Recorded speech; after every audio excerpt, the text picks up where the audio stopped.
Hi everyone, welcome to the March 12th edition of the TimeformUS Pacecast. I'm David Aragona, a TimeformUS analyst, and I'll be joined in just a second by my co-host, Craig Milkowski, who is the TimeformUS chief figuremaker. It's hard to believe we're just 8 weeks away from the Kentucky Derby, and we had a couple of preps this weekend, a couple of major preps, as well as one on a synthetic surface. And the Derby picture is still relatively unclear. We'll go over both of these races. They both had some interesting pace scenarios that we want to get into. But we still are awaiting to see the two top two-year-olds from last year, Improbable and Game Winner. They'll be returning next week in the Rebel Stakes, which might be split into two divisions. More on that later. But there's still a lot of uncertainty out there with regard to the Derby preps. And we'll talk a little bit about our feelings around some of the contenders we've seen thus far on the trail. And we'll also take a look at some of the Oaks preps that were taking place from the past weekend and the overall picture with regard to the three-year-old fillies heading into the major races in the springtime. And after that, we'll go on to the Tampa Bay Derby and the Gotham Undercards, look at the other stakes races, as well as some other performances from around the country. So without further ado, I'll welcome in my co-host, Craig Milkowski. Craig, how are you doing? I'm doing well. It was certainly a busy weekend. Kept me busy on Saturday, trying to keep it up with all the races. I took it kind of easy on Sunday, something I don't normally do. Didn't watch a whole lot, but I did review the races you wanted to talk about, so I'm ready to go. Yeah, it seemed like the action was really jam-packed into Saturday on this weekend, and there just wasn't a whole lot going on Sunday. As we look over the rundown for today's races, there was just almost too much for me to keep track of on Saturday, and I actually had a family obligation that day, so I wound up watching a lot of the races later on after the fact, which is a different perspective sometimes than watching them live. We'll jump right into the Derby preps because these were both, referring to the Tampa Bay Derby and Gotham, they were both interesting races from a pace perspective. And it's a theme that we'll get into a little bit later about how many of these Derby preps have featured fast paces. And that was certainly the case in the Tampa Bay Derby, where Tacitus won under a very good ride from Jose Ortiz, who kept him off the pace in the early going and saved ground around the turns. He was able to get the job done. This race earned a pretty respectable TimeformUS speed figure. It came up fast. I'm just not sure what to make of the horses coming out of this race with regard to their overall quality. Yeah, I agree. I mean, Tacitus, he came out of he debuted in a fast maiden race back at Aqueduct, I think it was, back in October. Maybe it was Belmont. I don't remember now offhand. But, he ran pretty well to be fourth that day. And then he won his next time out, and it was a kind of a weird race. I think it had a slow pace. He had some trouble, but he won anyway. And he'd been laid off since in November. So he was kind of a big question mark for me coming into this when he drew an inside post, but he wound up getting a pretty nice inside trip from that outside post. He sat well behind that fast pace, and it was a decent race. He got a 117 TimeformUS speed figure, which is right up there with some of the ones we've been seeing. He certainly got some room to improve, being, he's very lightly raced. And I was impressed with him, and even the runner-up, Outshine, I thought ran very well. So finally, I think we have a real Todd Pletcher horse on the Derby trail. I think he had a bit of a tougher trip. He was wide around the turns. He was a bit closer to the pace. So the top two impressed me. The rest could kind of I'm pretty easy to dismiss those off of that. I mean, Win ran okay, but he was well off that fast pace and was just a so-so third. Zendin actually is going to get our best figure in here because of the fast pace he set, but I think he's definitely more of a sprinter. He's not a horse I would want to play if they tried to stretch him out further. I doubt that's going to happen, but the top two did impress me in here. Yeah, it was a funny race for me watching it back because the visual perspective, I wasn't that impressed by anybody. It seemed like a race that was just about to fall apart at the top of the stretch. And a lot of the horses that looked poised to make big runs, like Win, and Outshine, who was taking the race over, they just didn't finish with a whole lot of energy. And I thought Tacitus just sort of won the battle of attrition coming through on the inside. He just kind of outstayed the other horses because he has more stamina than them. I didn't feel like they were really finishing all that strongly. And I was a little bit surprised to see that the race earned as high of a speed figure as it did. Obviously, the time seemed fast, but the Tampa Bay track was pretty souped up on Saturday. It reminded me a little bit of the Holy Bull in the sense that it was a race that just kind of fell apart, and I wasn't totally impressed with the horses that took advantage of the pace. Like you were saying, I do think Tacitus is a horse that does have the potential to keep moving forward because this was just his third career start, and he's got that pedigree to suggest he could be pretty special. He's by Tappet out of the champion mare Close Hatches, who was a multiple grade one winner in dirt route races. So I mean, he's obviously has all the tools to be a nice horse. I just am not sure what to really make of this race in the grand scheme of things, because he's going to get a test against some more talented runners, I would imagine, in the next round of Derby preps. And Bill Mott did say he's going to give this horse one more prep race before the Kentucky Derby, which does seem like a smart move given how inexperienced he is. I was just left disappointed by a bunch of horses in this race, and I thought this race was more notable for the amount of no-shows than any, outstanding performance by any horse. I mean, as you were saying, Win just didn't handle the stretch out and distance. That's always the concern with horses that put forth really effective late runs in sprint races. They might not stretch out, and that was not the case for Win.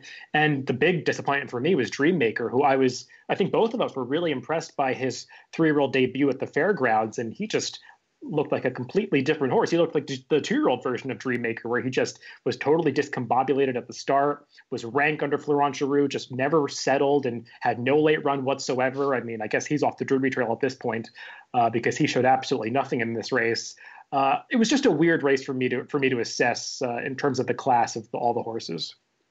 Yeah, the one thing I'd point out is sometimes with the finish of these horses, if you look at our charts, which I always advocate on our Pacecast here, you can see the individual pace figures. And even a horse like Tacitus, who was he was 8 lengths back after the opening quarter mile, still ran a 1:31 pace figure. So the pace can kind of sap the late kick, and maybe that slow finish is a bit of an illusion when the pace gets quite as fast as it was. We saw this last year throughout the Triple Crown, where I kept seeing people knock him because of his slow times, his slow finishing times. But, it turned out when you go that fast early and the pace is taxing, just they're not really going to finish all that quickly. So I'm a little, I'm hesitant to write off the slow finish or to get too high, hung up on the slow finish. I think he's a horse that will, with a more reasonable pace, he'll be able to finish just well. And same with Outshine. I'm probably equally as impressed as I was with him as I was with the winner. I'm not saying they vaulted to the top of any top 10 lists or anything like that, but I think they've definitely made themselves solid contenders. Yeah, my only reservation with Outshine is that this race was such an improvement on his prior speed figures. It's almost hard to believe. But the race got the figure that it did. I mean, it makes sense for other horses in the race. We were kind of concerned about the fact that the Withers had gotten a very fast speed figure back in February, and horses have come back out of that race or the 2 horses that ran here at the very least, Admire and Sir Winston, came back to validate that number. I believe they both either repeated the number or ran higher in this Tampa Bay Derby. So maybe the Withers number is actually legitimate after all. And even well-defined, who earned a big speed figure in the Sam F. Davis, given the fact that he was chasing a very fast pace in this Tampa Bay Derby. He actually earned a speed figure that was 1 point higher here, even though he finished 8th in this race. So this race was just one of the faster preps overall. And it'll be interesting to see if horses who are able to set more moderate paces in the future, if they're able to take that next step forward, because I think that's going to be a real question moving ahead, what the pace situations look like in the final round of preps. And I want to talk about that a little bit more as we analyze other horses that are out there in the bigger picture of the Derby Trail. But right now, let's just move right on to the Gotham, where High Call's another horse that took advantage of a pace meltdown. And this race featured extremely fast opening fractions. I mean, if you've been paying attention to the way the main track is playing at Aqueduct this entire meet, it's been a pretty dull surface. At the most, it's fair. At worst, it's just completely dead, and you see extremely slow times. But the track was on the faster side this day, but they went almost 44 to the half, much better, just opened up a huge advantage on the field as he easily dropped Nick's Go, who basically ran for about half a mile of this race and was done. Much better, put in a huge performance to be 4th. He really never quit. But High Call, the winner, everything went right for him. Rajiv Mirage gave him a beautiful ride, just kind of saved ground on the rail, tipped out at the top of the stretch, and he was able to run these down. The real question for all of the top 4 in the Gotham is how far do they want to go? Are they all just one-turn horses? I kind of get that sense. I'm not too optimistic about any of them moving forward on the Derby Trail. But these are horses with some ability, and this race did earn the highest Timeform US speed figure of the weekend among the 3-year-olds, getting a 118. Yeah, High Cal, he was actually my pick on out of the gate, so I got one right for a change. But, he had everything go his way. He couldn't have asked for a better pace. The jockey gave him, Rajiv Mirage gave him a perfect ride. I mean, he was just way off of the pace, 14 lengths back after I think it was the opening half mile. So, and even then, I was starting to have my doubts in the stretch that he was going to get up. But that last furlong, the leaders just really spit the bit, and he was able to wear him down. But I'm with you on this one. None of these horses are ones that I think want to go a whole lot longer.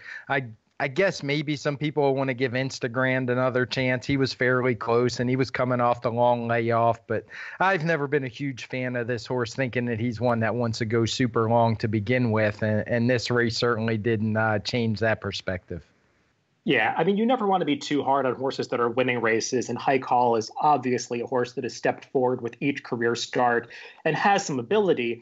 It's just he is the kind of horse that can fool people because he's winning races, but he's doing so with incredibly favorable trips. I mean, he rode a gold rail in the Jimmy Winkfield two-back. In this race, he got a huge pace to close into, and more often than not, these closing sprinters or closing one-turn mile types, they don't really stretch out in distance.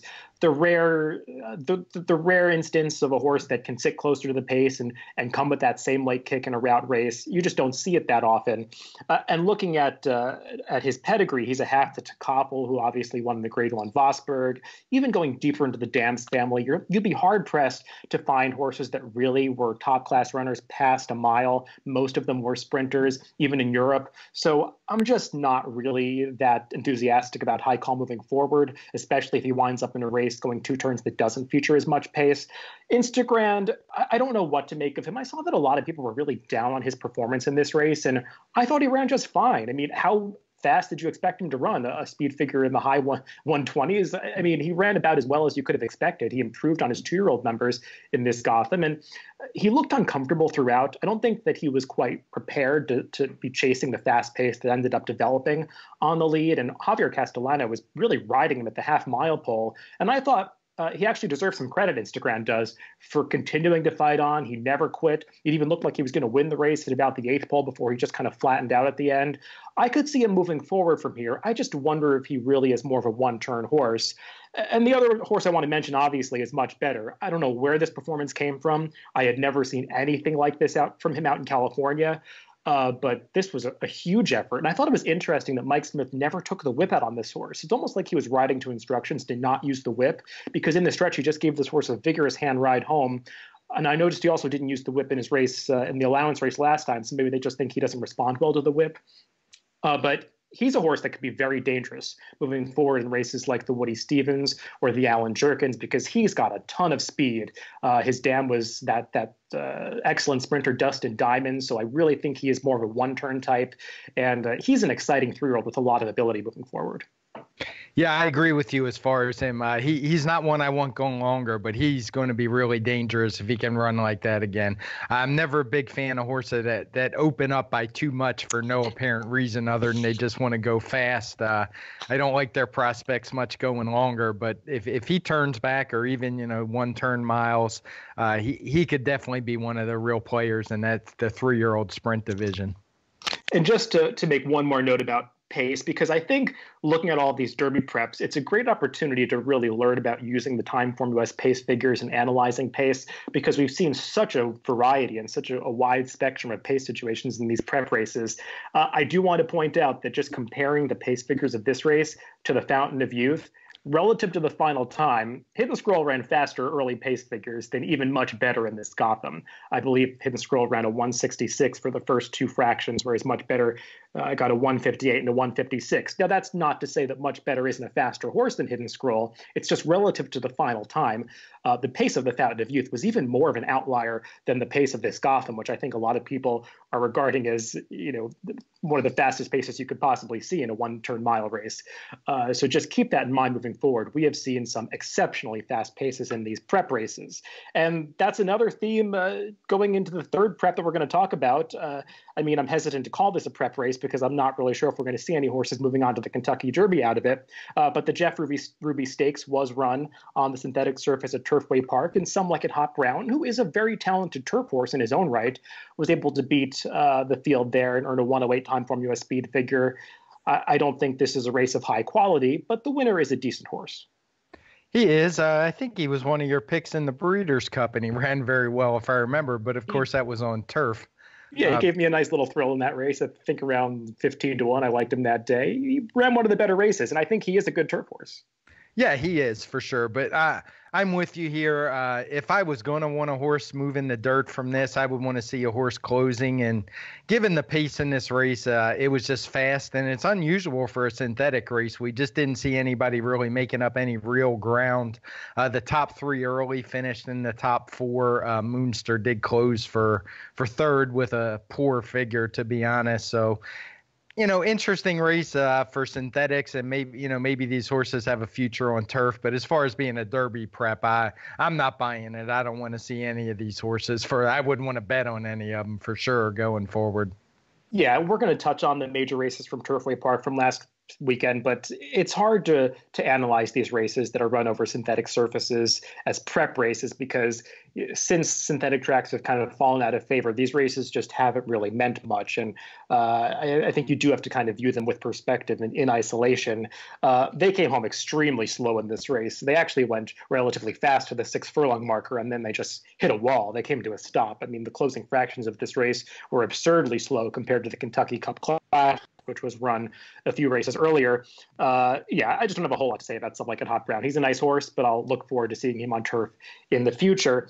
And before we move on to some other races, I just want to get your perspective on where we are in the Derby prep season currently, because we are just 8 weeks away from the Derby, and I feel like there's still a lot of uncertainty. I was looking at the future wager, I believe round 3 of the future wager from this past weekend, and aside from the field, which round up as the 9-2 favorite, 4 of the top 5 betting interests in the future wager, the individual interests, have not even won a stakes so far in 2019, and 2 of them haven't even run yet. So I think that just speaks to the fact that people have not really been that impressed by the winners of these races. So how do you feel about the preps in general and some of the pace situations we've seen that have caused some wacky results?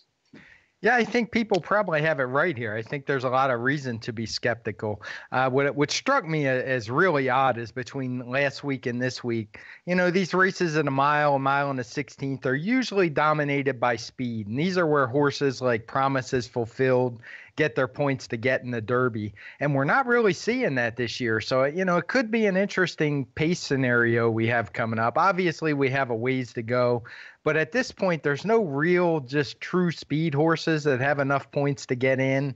The ones we've seen, like Hidden Scroll, is going to have to show that he can rate. He doesn't have the points to get in. He would definitely have to run a big one wherever he happens to show up next. I'm assuming the Florida Derby, but I haven't followed it that closely to see where these guys show up. I just kind of wait for the PPs. But, normally you start weeding out the speed horses a little later down the trail, but they're going to have a tough time if they, went too fast going a mile and a 16th. As the distances get longer, most of the preps are going to be a 1.125 after this week's Rebel coming up. It's going to be tougher and tougher for those kind of horses to get into the gate. And I know things have changed since they went to a point system. We're not getting just crazy speedball sprinters in the Derby anymore, but we're still getting some really solid fast paces. And, it could be interesting with the lack of speed horses getting points. Yeah, I thought you made an interesting point on Twitter. You were saying something similar about how a lot of closers are earning the Derby points at this point in the prep season, and we could wind up with a Kentucky Derby that doesn't feature a ton of pace if speed horses don't qualify. And the thing that I was wondering about is the preps have gone so far in the direction of the closers thus far that I wonder if some of the speed horses that we've been seeing in these races are going to drop off the trail and not participate in the final round of preps. Horses like Much Better or Knicks Go or Zendin and Well Defined, the Gladiator Kings of the world. Maybe they're just not going to be moving on to races like the Florida Derby and the Wood and the Bluegrass. And I wonder if we could see a different set of pace situations in those races if the horses that we've been seeing get cooked in these paces don't have to deal with some of these crazy rivals that wind up and challenging them for the lead through these insane fractions. And it's just something to monitor moving forward, because I'm not going to give up hope quite yet that we're not going to see a fast pace situation in the Derby, because that is often the case. And it does seem like we can't continue on this trend of just seeing closers sweep all the prep races. It's got to flip at some point, because these horses, they're getting trounced in these races after going too fast. They can't keep moving on in the preps, I would believe. No, and our TimeformUS Twitter account today tweeted out all our figures for the Derby Trail, and there's a link, and you can go back and look at previous years as well there. And we just never had a group where, you know, in this short a span, the pace was just so supersonic fast. And, you know, I don't think there's any real argument that the paces were fast in these races. So it's a good point you make, and I'll be interested to see when these preps are drawn, you know, how the pace projector looks and who shows up. And because I know there's several of these speed horses I've seen in recently, if I owned them, they wouldn't be going on to mile and an eighth races, because they just haven't shown that they want that far. So, and trainers these days, they don't like to waste races anymore. It used to be they'd take a shot, but you only, you know, horses running less and less, they only get so many cracks at it. So I think they're going to be, you know, a little bit hesitant to run in these longer races. So definitely something to look forward to, and something with TimeformUS I think we have a good handle on, between our pace projector and the pace figures and our color coding. I think it will help give people a better understanding of these races. Yeah, I think if you're not looking at TimeformUS data at this point in the year, you could learn a lot by checking out some of the pace figures and situations from these prep races. I know neither of us are really in the business of making predictions about races before races are drawn, but I do briefly want to talk about the whole California situation and the fact that a bunch of horses are needing to be rerouted to the Rebel Stakes next weekend, which could possibly split into two divisions if they receive at least 20 entrants. I believe they would split into two divisions of 10. The last I read, I think Jay Prippen tweeted out that as many as 8 horses could be traveling from California to the Rebel. And if that's the case, I could definitely see this race drawing enough entrants to split into two divisions.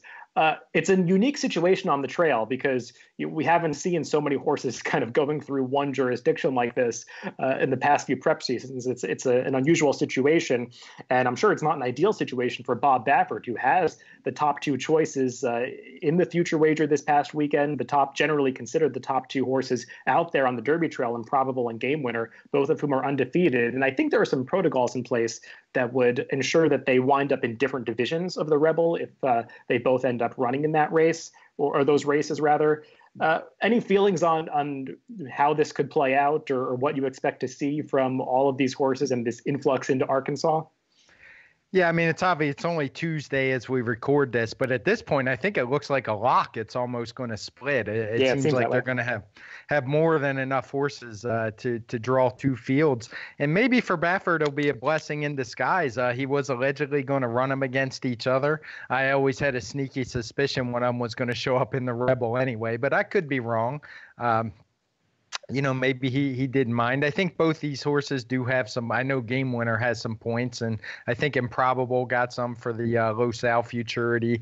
So it's not like they're in dire need of points, and maybe they won't be cranked up. But that's not really the Bob Baffert way, as we've seen. When he brings them back, they're usually ready to go.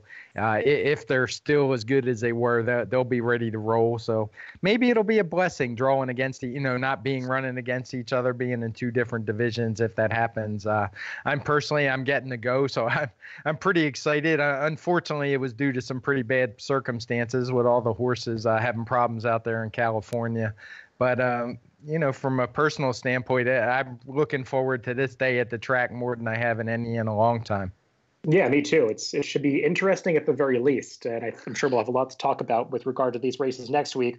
Just briefly before we move on, I know people love, top 3, top 5, top 10 lists of Derby horses. Do you have anybody, or even just one horse that you've liked so far? Not so much about Game Winner and Improbable, because we don't know how they're going to run yet. And I'm not really interested in talking about the horses that we haven't seen yet in 2019.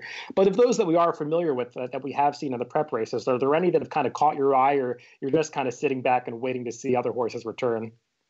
Yeah, I mean, I'm not a guy to rush out and make any future bets. That's just not my cup of tea. But if I had to pick one horse, I'd still be leaning on Hidden Scroll. I like what I saw in Florida from him.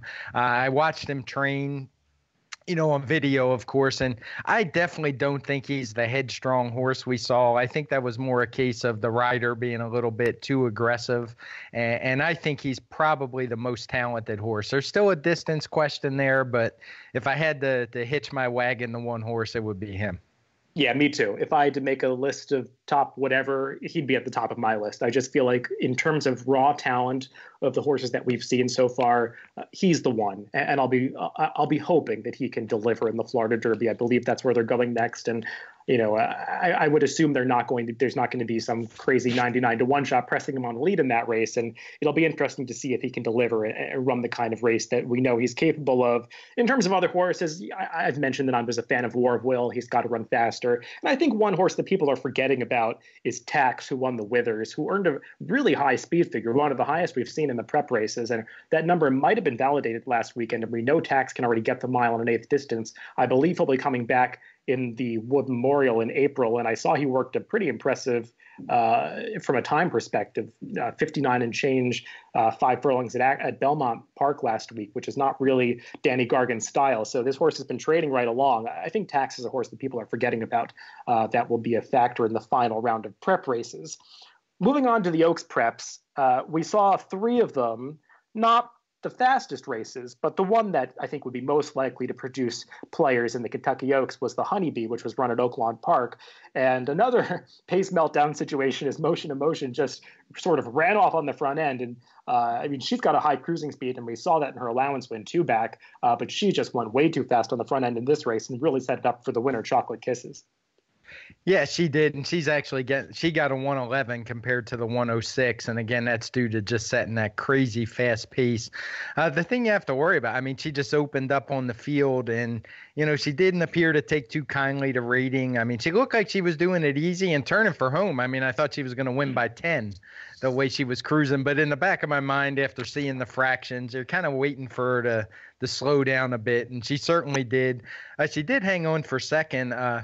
What kind of I found interesting, it almost looked identical. The length of the lead wasn't quite as big as last year, but Amy's Challenge, this race just reminded me of her, where she just opened that big lead, went way too fast, and turned out she didn't want any parts in 2 turns. I'm not sure if I want to pigeonhole Motion Emotion into that category just yet. She's still young and lightly raced, and she's clearly very fast. So maybe I'd give her one more chance at Oaklawn to see if she could rate a little better. But I think Chocolate Kisses just kind of took advantage of that. But she was clearly the best of the rest. Not sure she's really a strong Oaks horse at this point, but then again, it hasn't exactly been the strongest crop. The figures are just constantly way lower than the Colts when these horses run at the same track. And there wasn't a 3-year-old Colt prep at Oaklawn, but there were plenty of other dirt routes on the card. So I'm pretty confident in the figures I got from this race, and just nothing to be blown away with. Yeah, one of the things that I noticed throughout this past prep weekend was that a lot of the speed figures that some people might have been skeptical of from past weekends turned out to really be valid. For instance, the Martha Washington, which seemed like an unbelievably slow race, turned out to actually be that slow, because all the horses coming out of the Martha Washington were just totally non-factors in this field. I think they all lost by double-digit margins. I think Chocolate Kisses ran well. She obviously took advantage of a pace situation that was very favorable to her. But looking back at this filly's PPs from last year, I hadn't really handicapped this Honeybee ahead of time. And looking back, I always hate to see horses that I might have liked that I didn't bet.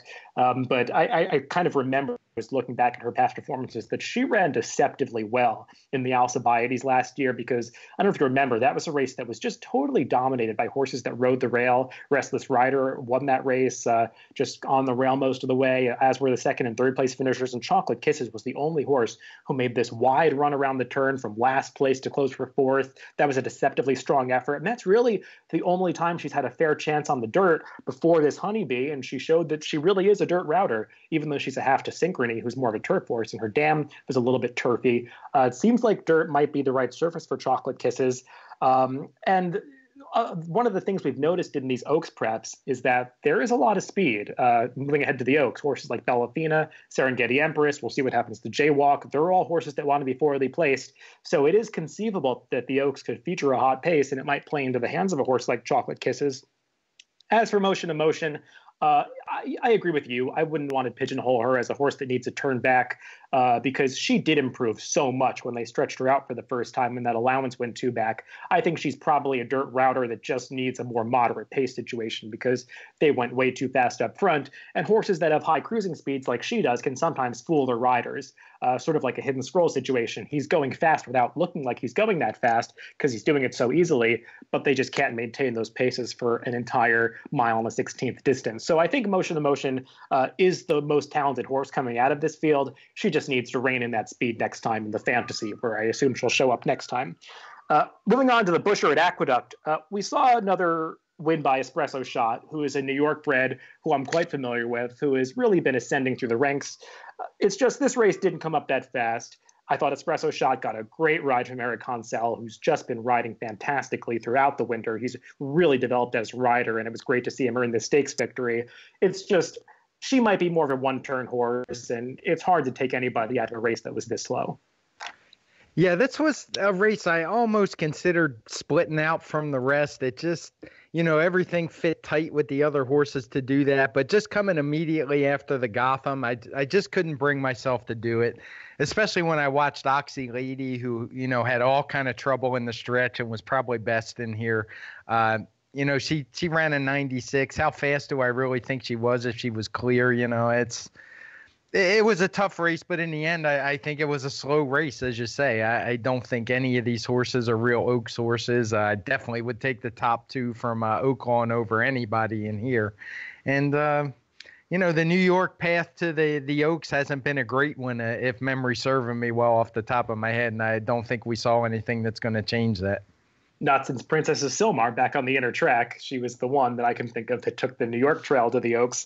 I agree with your assessment. Oxy Lady should have won this race. And, I liked Espresso Shot going into this race. And as a horse player, sometimes you're right and sometimes you're lucky. And this is a situation where I was lucky to get the money with her because Oxy Lady just had all sorts of trouble. I think if you reverse the trips on these two, there's no doubt that Oxy Lady would have won this race. And I read that she came out of this race with some cuts on her leg, so that obviously affected her. The question for both of these horses is, do they want the 2 turns? Because Oxy Lady exploded with that win and attempted going the 1-turn mile at Aqueduct last fall, and Espresso Shot has really been a 1-turn horse in all of her dirt races. I'm just not really sure that either of these horses want the 2 turns. Reportedly, they're going to be trading Espresso Shot up to the Kentucky Oaks, which to me is a questionable decision, not giving her any 2-turn experience. Whereas Oxy Lady is probably going to run in a race at Keeneland or the Gazelle at Aqueduct. So we'll get a read on her before the Kentucky Oaks. But I just have my doubts that either of these horses really want the 2 turns. Right, yeah, and that's, one of those old racing maxims you hear, there's no trips in slow races. I mean, I think there was, Oxy Lady clearly had a trip. You just have to wonder how much of a difference did it make figure-wise? Does it really make her a contender? And I'm not seeing it. She'd have to step up quite a bit next time out.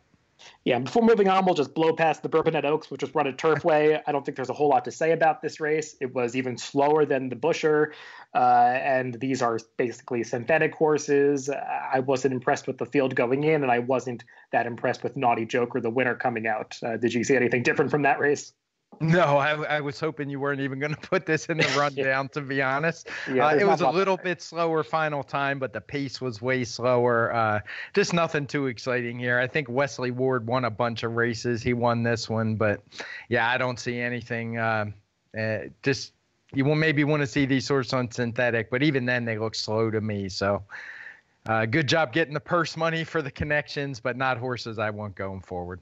Yes, that was charitable. That's to mention that race. Moving on to the undercard races from Aqueduct and Tampa Bay. We'll start down in Florida.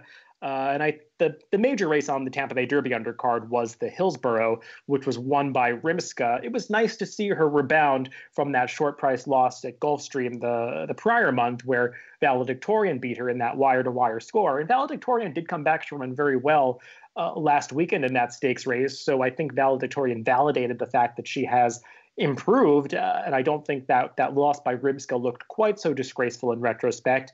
But Rimska just got the right trip in this race. They were able to place her closer to the pace, which I think really helped her.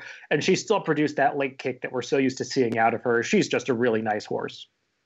Yeah, she is. She ran well. I think that Valedictorian, not that Valedictorian is not a good horse, but that was the one with the crazy slow pace. Yes. Where Rimska was pretty far behind it and just basically had no chance after the opening half mile and ran well to be second that day. But she showed she's going to be a player in this division all year, assuming she sticks around.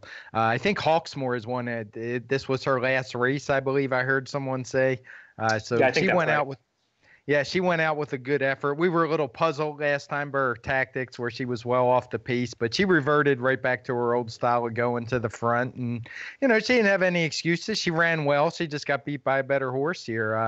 123 TimeformUS speed figure for the winner is very good for this class of horse. And, Rimska she's a little bit pace dependent, but I don't see any reason she can't even run better numbers. Yeah, I was encouraged to see that she was way more aggressive out of the gate in this race than she was last time. She broke right towards the top, and they had to really rein her in to get her off Hawksmoor heading into the first turn. And she was always in that forward position. She really had the jump on her stablemate On the Moon Again, who I thought ran deceptively well to be third in this race, because On the Moon Again, a mile and the 16th is probably on the short side for her, and she never really had any cover racing three wide around both turns. She'll do better in the future. The question for Rimska moving forward, as you were kind of alluding to, is can she stay on the racetrack? Because she's just had so many layoffs, and I don't doubt that she might be grade one quality. It's just she hasn't really gotten the chance to progress into those races yet, because she comes up with a big performance like we saw in this Hillsborough, and then something goes wrong with her. It's always cool for me to see Rimska because she's a rare registered black thoroughbred. You don't see too many of those. She's just got that coloring that's kind of cool. But I'd like to see her stick around and become a grade one type horse and run in a race like the Jenny Wiley, because I think this division is always kind of wide open. And she is a horse with enough talent to move on and do well in those races. I'm sticking with the older horses for a second. On the dirt, in the Challenger, we saw Flame Away come back and get his first win since he won the Sam F. Davis on this same track back in February of last year. I think he validated the decision we were talking about a few weeks ago with regard to that mineshaft speed figure and upgrading that off of what it would have gotten if you had just looked at the final time of that race, because it had featured such a slow pace. And I think that was proven to be the right decision, because Flameway came back and more than repeated that number. He actually ran faster than the number he earned in the mineshaft. Yeah, he got a 118 for this, which is, I'm not going to sit here and say he's headed for grade ones, because that's not what a 118 tells me. But he ran well enough. It's we've mentioned it a few times over the past several weeks that, this older horse division is just so wide open right now. I'm not going to knock anybody until we see what they can do when they all start coming together a little bit. He didn't beat a whole lot in here. I mean, Killybegs captain was second. He was coming off a decent win, but, not a great race. But, it's good to see some of these 3-year-olds from last year finally winning some races. Yeah, I don't mean to suggest that Flame Away is, that he's really taken any kind of step forward. I believe the 118 that he earned in this race was actually the same number that he got when he won the Sam F. Davis last year. So he's a horse that hasn't really shown us that he stepped forward much as a 4-year-old. It's just, he did run back and repeat at least that mineshaft speed figure, which had to be elevated due to the unusual pace situation. Killybegs captain, he's really improved for John Terranova. I don't think he wants to go 2 turns. But he ran well to issue a challenge at the top of the stretch, and I just think he couldn't see out the distance. But that win over Imperial Hint two-back, it showed that at least it was a real performance, because he was more of a horse that was just kind of struggling in optional claiming races when he was in New York last year. It's nice to see him turning into a decent older horse. I just agree with you. I don't think either of these horses are really players in the handicap division or any elite division.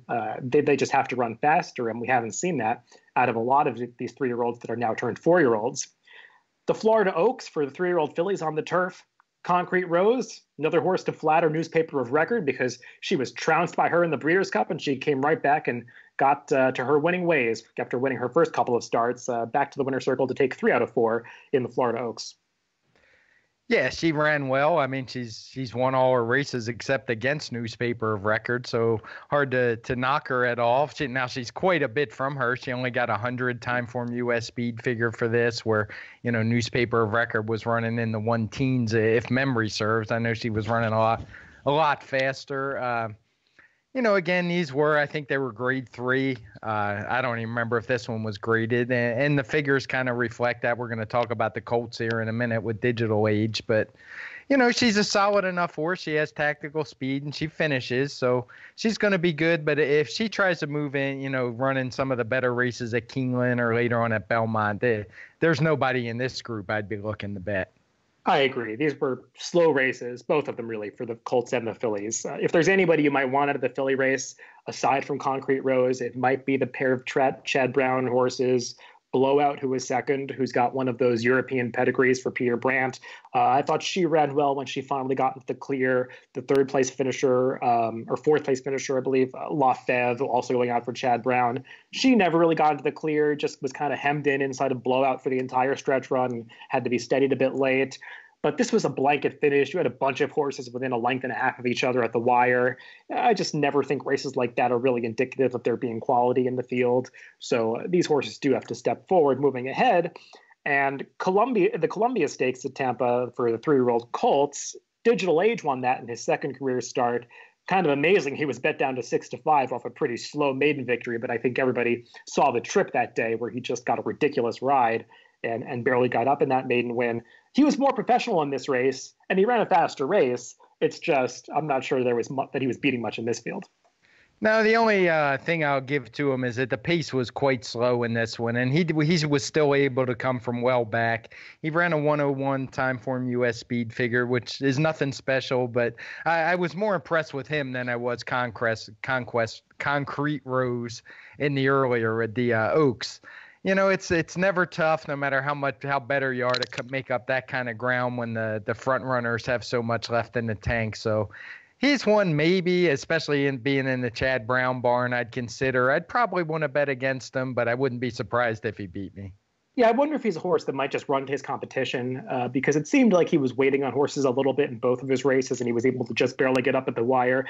I know this is a horse that Chad Brown has really liked a lot, and there's been a lot of hype around him, but he's got to start running faster races if he's going to be competitive, and even if he's going to be on the trail to a race like the Belmont Derby, moving ahead at Belmont Park, because I would assume that's the kind of race they'd be thinking about with a horse like this.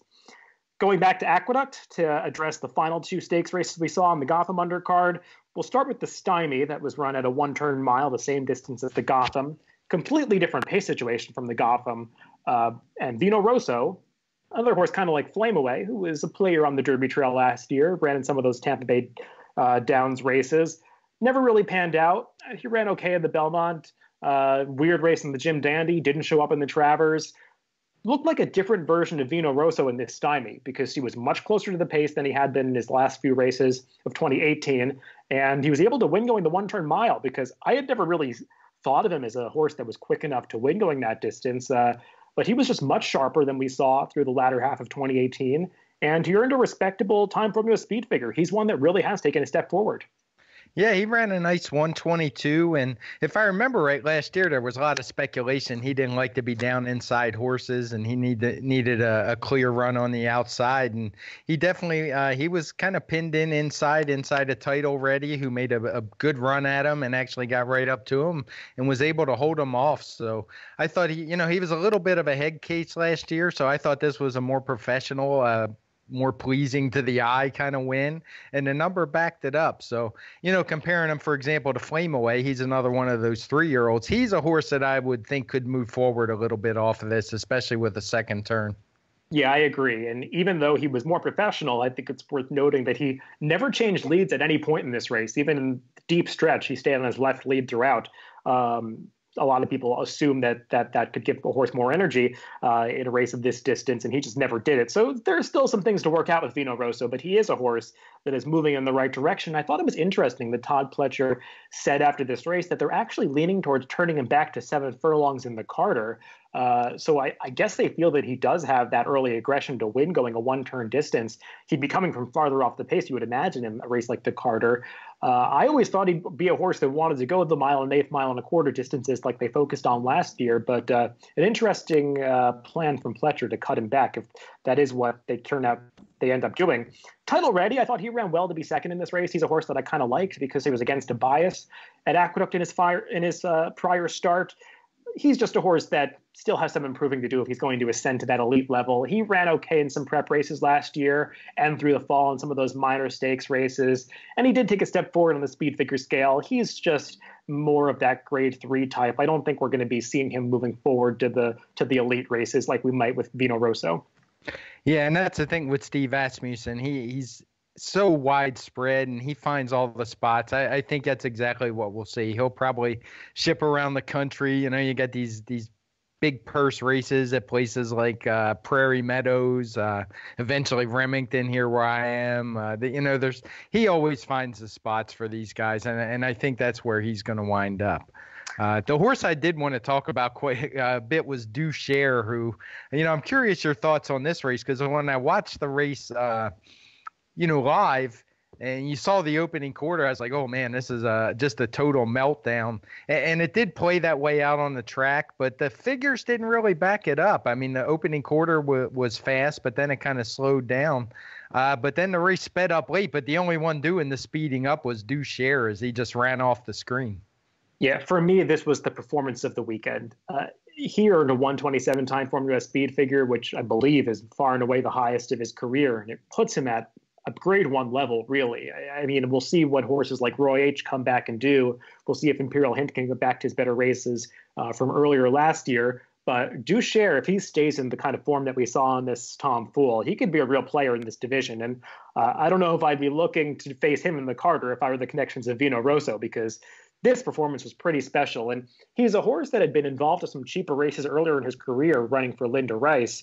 And he actually ran a deceptively strong race in this exact Tom Fool, the 2018 version, where he was second to Skylar Scramjet, but came with a huge late run to be the runner-up that day.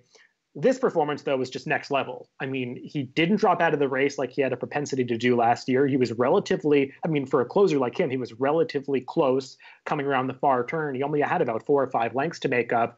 And it was great to see Reylo Gutierrez, who's been riding very well as an apprentice throughout the winter at Aqueduct, and actually lost his apprenticeship on Saturday. It wasn't his first official race as a journeyman, but he was obviously riding without the apprentice allowance on Saturday in this race. Earned his first graded stakes victory, and he was saying he could hardly keep up with this horse on the run to the wire because he was just moving so fast. If you look at Trackus numbers, he ran his final quarter in 23.46 seconds, which is just blazing for a final quarter in a dirt race. And it's funny you mentioned the TimeformUS pace figures, because it's something I wanted to talk about. The half mile and the 5 furlong fraction are color-coded blue, indicating a slow pace.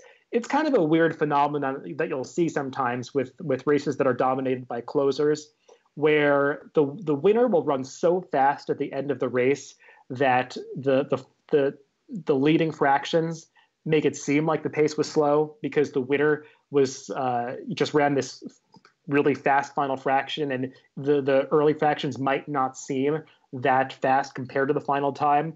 But it's the kind of situation where if you take Duchère out of the race and just analyze the race as if Life in Shambles had won, it would be a pace situation that melted down, where Bavaro, Skylar Scramjet, and Syndergaard all ran early pace figures that were much faster than their final time figure.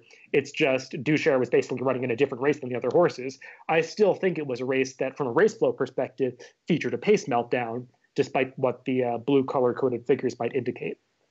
Right, and that's what the visual does. I think in the DRF past performances, they have that pace ace thing, and I would be surprised if this didn't show that the race favored, the setup kind of favored closers. I'm not sure what it looked like going in on DRF. I'm mostly a TimeformUS guy, obviously, but you can't capture it all. But that's an excellent point you make, in that this is something that I do see from time to time, where we get the blue fractions, and it's not even so much that Duchère won. Had he just won by a length and got a final time figure of 120 instead of 128 that we have, we wouldn't have any color coding, or maybe the opening quarter would be in red. So it's a case where the charts do help a little bit. And if you look at it, you can kind of see how the flow of the race went and see that Speed had it tough despite the blue coding.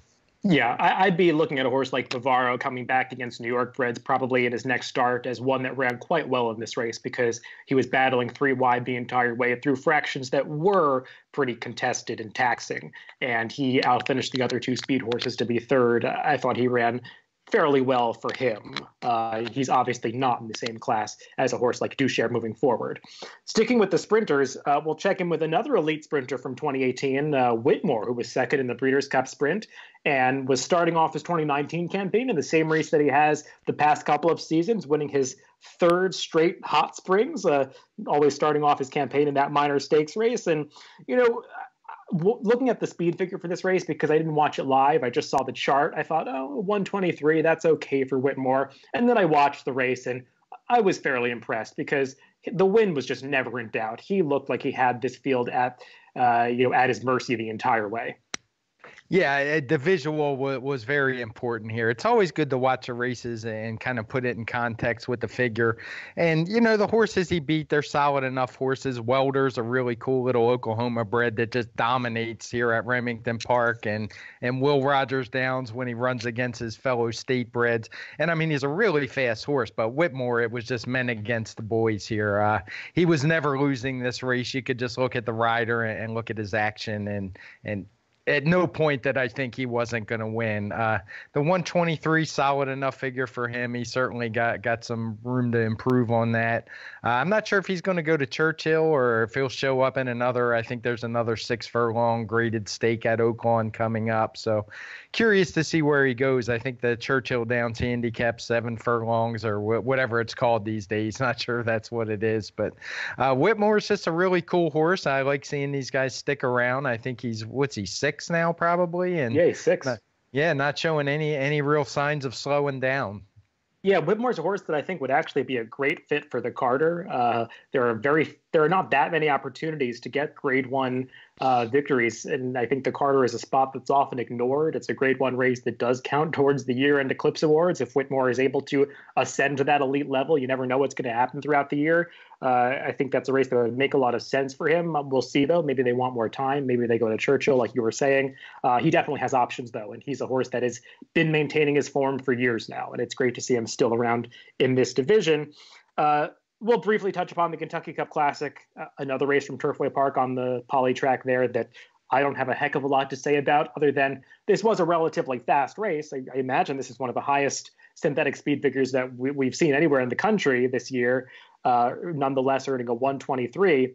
This is a race that used to mean something at one point in time when it was run on dirt. I remember way back in the day, Silver Charm dead heated with Wild Rush in this race, and Roses in May won this race a long time ago.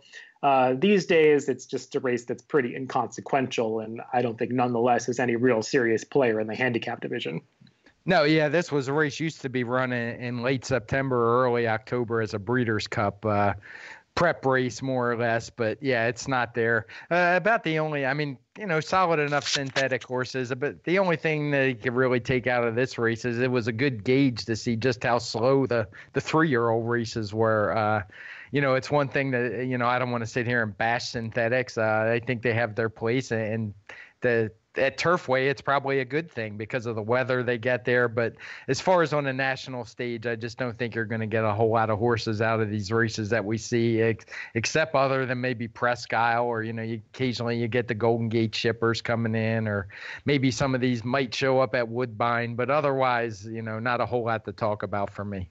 Yeah, I don't want to make it seem like I'm bashing synthetics either. I think that's an important point to make. And just to divert a little bit from our topic, I feel like a lot of people think horse players like you and me hate synthetic tracks, and I don't think that's really the case. It's just they're frustrating because we don't have the data to back up our opinions like we do on dirt and turf. You don't know enough about the breeding, who's going to handle synthetic surfaces. You don't know enough about the prior form, and each synthetic track is different. If there were some future time where most of U.S. racing does convert to synthetic tracks, we'd all make adjustments, and we'd probably still be as great fans of the sport as we are now. It's frustrating to deal with graded stakes races or stakes races run over synthetic surfaces now because you just don't know what they mean. And it's hard to really analyze them before or after the race is run. So it's not knocking synthetic surfaces and their obvious merits. It's just not really knowing how to place them in context. And I would assume you agree with that. Yeah, I do. Just as an example, I love betting Woodbine because, the horses there pretty much stick to the synthetic. So you definitely have some form to go on. You read through it. It's not, half the field's coming off dirt. Another third's never been on synthetics. And, it's just a tough handicapping puzzle. Some people like it. I think it's more of a guessing game when you have that thing. So, like you said, if more of the tracks or most of the tracks were on it, we'd adjust. But until that point, it's a game I'd rather not play. I agree. Couple more venues to visit before we wrap up. Aqueduct on Sunday. I think this is the only few races we're going to talk about from Sunday. We're at Aqueduct, where Divine Miss Gray won the Heavenly Prize in her first start of 2019. I'm a fan of this horse. I mean, she just always shows up. I believe she won 5 stakes races last year. She was a horse that was running in really cheap races at the start of her career, and Danny Gargan has just done an amazing job with her to get her to, she's almost at the $1 million mark in terms of earnings. She just keeps running well in these races. She can go as far as 1 1/16, as short as 6.5 or 7 furlongs. The 1-turn mile just hits her right between the eyes, and she loves the wet track. Everything went right for her in this Heavenly Prize, but it's nice to see her notch another win. Yeah, another win, another good speed figure. I mean, she runs fast. She's cracked the 120 mark a few times. She ran a 119 here. She's always heavily bet. Gargan puts her in very good spots. You're not going to find a race where she's 6-1. I finally figured out to stop betting against her and just watch the races. The only other horse I want to mention here is Split Time. I thought she ran very nice race for Linda Rice. Kind of a jump up in speed figures for her. They're the only two I'd want to see coming out of this that I think could have some potential this year. Yeah, this race did feature some blue color-coded fractions that were on the slow side, and that obviously benefited Divine Miss Gray and kind of worked against a horse like Split Time, prefers to make a run from farther back in the pack. Yeah, I thought she's a horse that ran well here. She's obviously improved recently as a New York bred for Linda Rice. And I think both of these horses have some potential moving forward. This was a solid field. And some horses, it seemed like they didn't really handle the sloppy track, which was a major factor on Sunday at Aqueduct. Divine Miss Gray obviously had no problem with it, as did Split Time, I think they'd both run well on wet tracks in the past. So I'm not sure what this race really means moving forward, other than the fact that Divine Miss Gray is clearly back in top form, and Danny Gargan continues to do a great job with her. I will harp on it as many times as I get a chance. Danny Gargan is just an underrated trainer who does an exceptional job with his stable of runners in New York. One other race I want to mention from Sunday is Nicodemus. I was wondering what kind of speed figure this would get. I saw you gave it a 114, which maybe was a little bit lower than I would have thought when I sent this race in to talk about. But Nicodemus is a horse that ran well behind Hofberg in that Curlin last summer at Saratoga. And he's a horse I've been kind of interested in as he makes his return for Linda Rice as a 4-year-old. I'm not sure 7 furlongs is the right distance for him. He's probably a horse that wants to go longer in the future, but I liked what I saw from him in this race because it's tough to rally down on the rail on a wet track, and he came through and was pretty game to hold off his stablemate, who got a great setup, closing into a fast pace. The runner-up American Power did. And Nicodemus is a horse that he's got to run faster if he's going to move on to Stakes Company, but I like this effort out of him. Yeah, I thought it was a good effort. I'm with you. I'm always impressed by horses that can rally up the rail, especially on a sloppy track. You don't see a whole lot of that. And, good effort. Stablemate ran second, who, as you said, had a much better trip. Go Get the Money just set a blazing fast pace in here and held on well for third. Actually got a little bit better figure, 115 compared to 114 for the winner. But, again, that's just splitting hairs. If I had to take one coming out, it's Nicodemus. I think there's more upside. Yeah, I think Nicodemus is the horse that could be going places, just given how lightly raced he is. For the trip handicappers out there, I think you make a good point about Go Get the Money. He did earn a respectable TimeformUS speed figure in this race, setting that fast pace. He was also against a Golden Rail 2-back, so he's a horse that is in better form than it seems. Look out for him next time.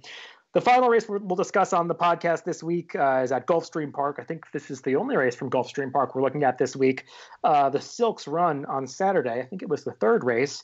And Imprimis, who burst on the scene last year, winning his first 3 starts at Gulfstream in very impressive fashion. Kind of things went a little bit awry through the middle of the season. He didn't quite ascend into those elite turf sprint races like some of us thought he might be able to. They laid him up for a while. This was his first start back, and boy, he couldn't have looked better. Yeah, he was good, and he ran what's a really big figure for turf sprinters, a 126. And the horses that finished behind him are no joke. I mean, Vision Perfect, Jason Service horse, I believe, and Pay Any Price. I mean, these are 2 solid sprinters that just show up every time and win tons of races. So to beat those 2 this handily, I have no doubt that figure is legit. It's never easy to make turf figures at Gulfstream Park with a variety of rails and run-ups But this one, there was another race under the similar conditions, same rail, same run up, I believe. And, he just beat 2 really good horses and he beat him easily. So normally I'm a little quick to dismiss, it's a little early to talk Breeders' Cup, but assuming we're still going to be at Santa Anita with, where they go 6.5 down the hill. This isn't the kind of horse I would dismiss going down the hill because I don't think going longer would be much of a problem for him. He's fast, but he also is tactical. So just a very good effort off the layoff.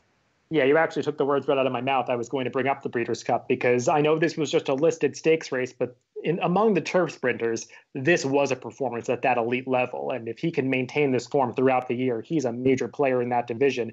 And while he does run his best races at Gulfstream, or he has so far, I don't think he's the kind of horse that has to carry his racetrack around with him because we did see him produce that excellent effort at Pimlico last year over that boggy turf course, if you could even call that a turf course that they ran over. It had taken so much rain. But he's a horse that is really good right now, and I'll be interested to see if he can hold his form. Those are all the races from this week. I think we both were very impressed by Do Share. That was my performance of the week. Did you have any other performance that you were really excited about from this past week? Just from a betting standpoint, I was excited by High Cow. I wasn't too attached. Good call on that, by the way. I saw you like that horse. Nice job. But I guess if I had to pick one, it's probably Tacitus, just because I think he's got some upside. I think he was. I like how he rallied. It was a good trip. But anytime you do it in between horses like he did, I'm always a little more impressed with that with younger horses because you don't always see that. So I'd give him a lukewarm call. I mean, if you asked me who the best horse was, I would say Do Share. He definitely looked like a new horse. I mean, he's always been a good horse, but he looked like a serious sprinter on Saturday. Yep, we're on the same page about that. Well, Craig, it's been a pleasure as always. Thanks for listening this week. Looking forward to our show next week, where I'm sure we're going to talk about the Rebel Stakes and the top 3-year-olds improbable and game winner returning there. It's something the entire racing world is looking forward to, and we'll dissect that in 7 days' time. But for now, make sure to check us out in the future and any past episodes on drf.com, Spotify, iTunes, YouTube, SoundCloud. You can find the TimeformUS Pacecast in all of those places. And thanks for listening as always, guys. See you next week.